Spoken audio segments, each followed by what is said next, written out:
Salutations, mon nom est Kev Johnson. Bienvenue dans notre programme de capsule temporelle Timecode. Destiné aux générations futures, cet enregistrement sert de témoignage de notre cinéma à travers le temps. Aujourd'hui, vous avez choisi la cassette atomique et nucléaire. Je vous souhaite un bon programme, en espérant que là-bas dans le futur, le déo qui pue a enfin été inventé. Atomique et nucléaire, tout ça est synonyme de grand progrès, mais aussi le grand périple du 20e et 21e siècle. Ces technologies du domaine du secret nous fascinent et effraient à la fois. L'homme joue à l'apprenti sorcier et le résultat peut s'avérer destructeur. Nom de Dieu, Steven! Tu as complètement raté ce crabe, dis-moi. Oh, tu crains, Steven! Et ce crabe, il aurait mieux fallu ne pas le rater. Suite à des radiations, il contre-attaque avec un désir de vengeance que Steven va avoir sur le dos. Il y a aussi des fourmis géantes qui veulent se venger. Décidément, il faudrait réfléchir à deux fois avant de faire des essais n'importe où. Les Japonais qui s'y connaissent niveau radiation vont faire connaissance avec Godzilla. Si vous aviez comme idée de passer vos vacances au bord d'une zone d'essai et recevoir une pluie de particules irradiées, allez-y et foncez, c'est sans danger. Pour ce qui est des radiations, c'est absolument sans aucun risque. Croyez-moi, je suis médecin. Juste quelques effets secondaires sont à prévoir. Années 60. Les événements prennent une autre tournure. La crise de Cuba est passée par là, réveillant les consciences sur le danger. The Wargame imagine si cela devait arriver. En pleine guerre froide, les esprits s'échauffent. Tout le monde est à son poste de combat, sur le qui-vive. Tout est prêt en cas de conflit. Garder son sang-froid devient quasi impossible. L'actualité chargée de l'époque alimente les scénarios. Un sous-marin au mauvais endroit, et on y passe tous.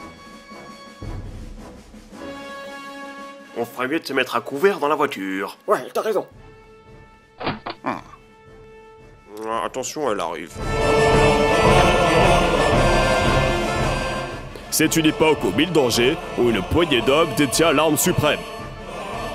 Dont des militaires dépassés, dirigeants au bord de la crise de nerfs, savants fous et j'en passe.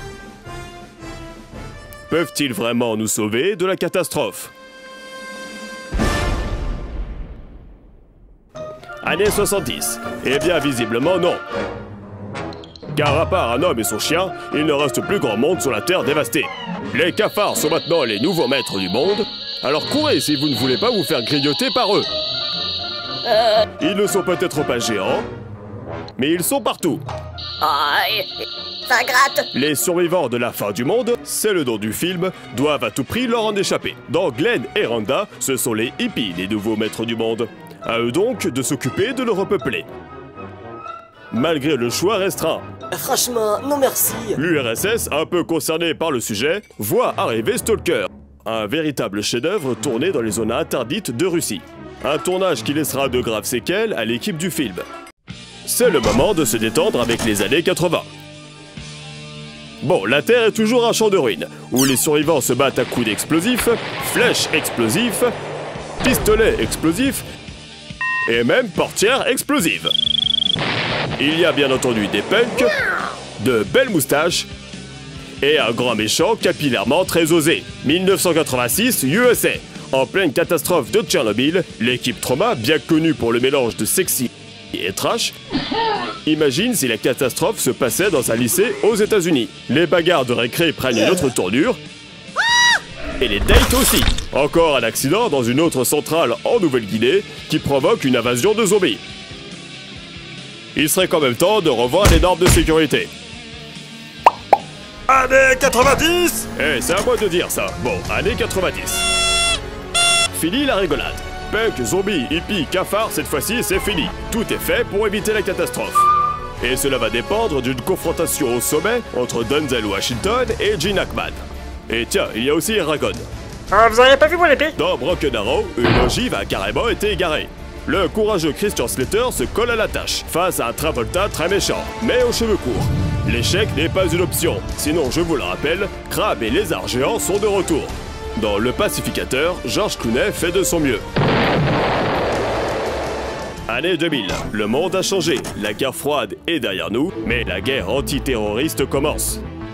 La menace d'une bombe est la préoccupation majeure d'un Ben Affleck en difficulté. Patron, je crois que j'ai perdu la bombe. Écoute-moi, fils, tu as intérêt à retrouver cette bombe si tu ne veux pas que je te batte le cul si fort que tu regretteras de ne pas avoir sauté avec. Le nucléaire tient aussi de grandes places dans Watchmen. Le docteur Manhattan, issu d'un accident atomique, évolue dans un univers où la bombe est omniprésente. Rien ne semble pouvoir stopper l'inévitable. Et même si Schwarzenegger est quasi indestructible dans Terminator 3, notre monde semble condamné par la boîte de Pandore qui a été ouverte.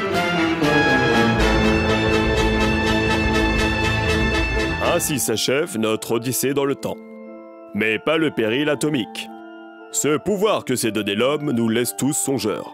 Les films nous ont montré ce qu'il pourrait arriver s'il tombait entre de mauvaises mains. Nos civilisations et peuples sauront-ils faire preuve d'assez de maturité et de sagesse pour maîtriser ce qui semble être la caution de notre humanité? Si ça n'est pas le cas, croyez-moi, le cinéma n'aura plus rien à dire.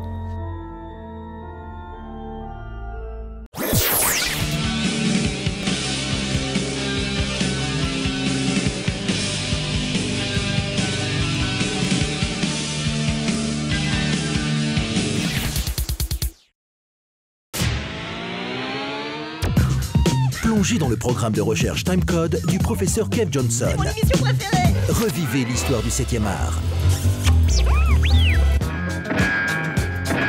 J'espère qu'ils parleront de notre film. Et découvrez ses moments les plus glorieux.